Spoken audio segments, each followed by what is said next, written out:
ቀደም ባሉት ጊዜያት የላብ አደሮች ቀን ሲከበር በአብዛኛው ለፍቶ አደር ምናብ ውስጥ ውልብ የሚል አንድ የ30 ዓመት ጎልማሳ ነበር።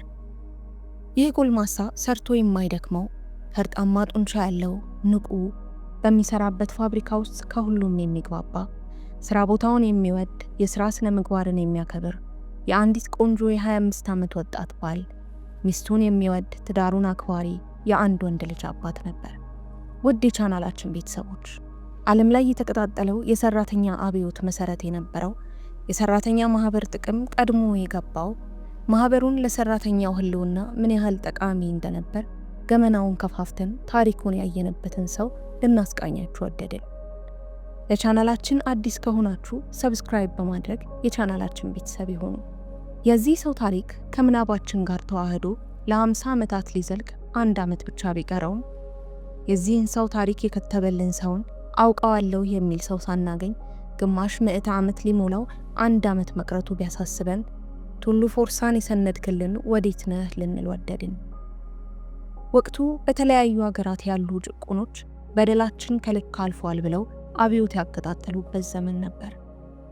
ታዲያ በዚያን ወቅት በአገራችን የሚገኙ የውጭ አገር ዜጎች በተለይም ጣሊያኖች የፋብሪካ ባለቤት በመሆን ብዙ ኢትዮጵያውያንን በመቅጠር ያሰሩ ነበር።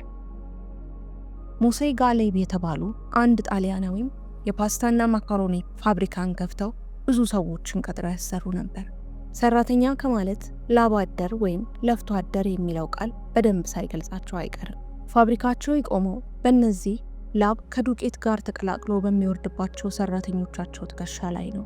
ሰራተኛው ማለዳ ተነስቶ ስንዴ ጭነው ከመጡ ካሚዮኖች ላይ ኩንታል ተሸክሞ በማውረድ ቀኑን ይጀምራል። ሰራተኛው ሸክሙን እንደያዘ ይሮጣል። ቀስ ማለት ሸክም ማክበድ እንደሆነ የሚያምነው ሰራተኛ እየሮጠ ይሸከማል፣ እየሮጠ ያደርሳል።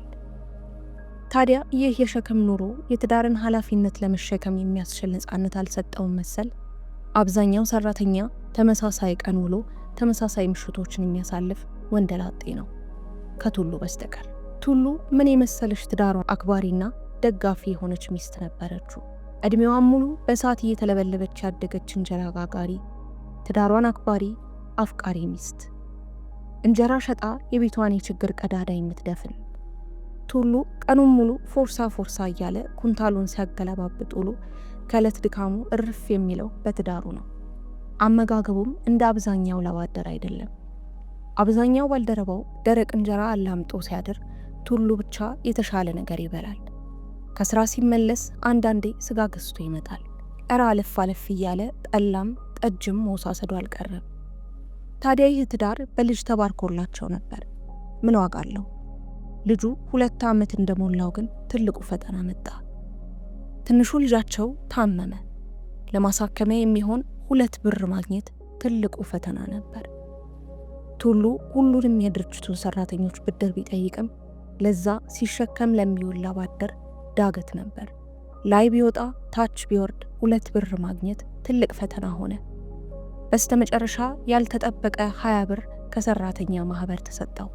ልጁም ዳነ፣ የባለቤቱም የሱም ደስታ ተመለሰ። ታዲያ ቱሉ ይህንን ደስታ አጣጥሞ ሳይጨርስ ይህ ለእርሱና ለቤተሰቦቹ ፈጥኖ የደረሰው የሰራተኛ ማህበር ሊፈርስ የመሆኑ መርዶ ተነግሮት ቱሉ ፎርሳ እኔ በህይወት እያለው ይች ማህበር አትፈርስም ሲል ይደመድማል። የ1968 ዓ.ም ጎህ መጽሔት ላይ የወጣው ቱሉ ፎርሳ የተሰኘው አጭር ተረክ ቱሉ ፎርሳ የሚል ቅጥያውን በኃይል ከሚጫንበት ጭነት ያገኘው መጠሪያው ነው። ፎርሳ ማለት ኃይል ማለት ሲሆን ጣሊያኖች ስራን ለማፋጠን ፎርሳ የሚል ማበረታቻ ይጠቀሙ ነበር። ይህ የቱሉ ፎርሳና የአብዛኛው ላብ አደር ታሪክ በአማረ ብዕር ተከትቦ በቆንጆ የተረካ ለዛ ተቀንብቦ ለህዝብ ከደረሰ እነሆ 50 ዓመት ሊደፍን 1 ዓመት ብቻ ቀረው። ምንም እንኳን የቱሉና የጓደኞቹ ማህበር ለውጥ አምጥቶ የላብ አደሩ አብዛኛው ጥያቄ ምላሽ ቢያገኝም ዛሬም በላብ የተሰራ ገንዘብ ለድንገተኛ ህመማችን መድረስ ሲያቅተው ቱሉ ፎርሳን መናፈቃችን አልቀረም። ከቱሉ ባለፈ ይህን ውብ ስነ ጽሑፍ አበርክቶልን እገሌ ነኝ ሳይልን ዘመን ተሻጋሪ ስራውን ትቶልን ያለፈው ደራሲ ማንነት ግን ለዘመናት እንቆቅልሽ እንደሆነብናለን። ይህን ቱሉ ፎርሳ የተሰኘ የጭቁን ላብ አደርን ብሶት ያሳየ ታሪክ ከተው ለታሪክ ያስቀመጠልን ሰው ማን ይሆን የሚለው ጥያቄም 50 ዓመት ሊሞላው ነው። እኛም ዛሬ የቱሉ ፎርሳን ታሪክ አስታከን ደራሲውን መፈለጋችንን ቀጥለናል። እናንተም ውድ የቻናላችን ተከታታዮች መቼም እያንዳንዱ ዘመን የራሱ የፖለቲካ ፍልስፍናና ስርዓት ስለነበረው የቱሉ ፎርሳና የደራሲው ሕይወት አብሮ ሲጎላና ሲደበዝዝ ኖሯል። እንደው የዘመን ተጋሪው የሆናችሁ ወይም በስራና በሌሎች ምርምሮቻችሁ ውስጥ የደራሲው ማንነት ላይ የደረሳችሁበት አሊያም መላምት ያላችሁ ተከታታዮቻችን ሐሳባችሁን የኮሜንት ሳጥን ውስጥ አስቀምጡልን። በእኛ በኩል መልካም የላብ አደሮች ቀን ተመኘን። ጤና ይስጥልን።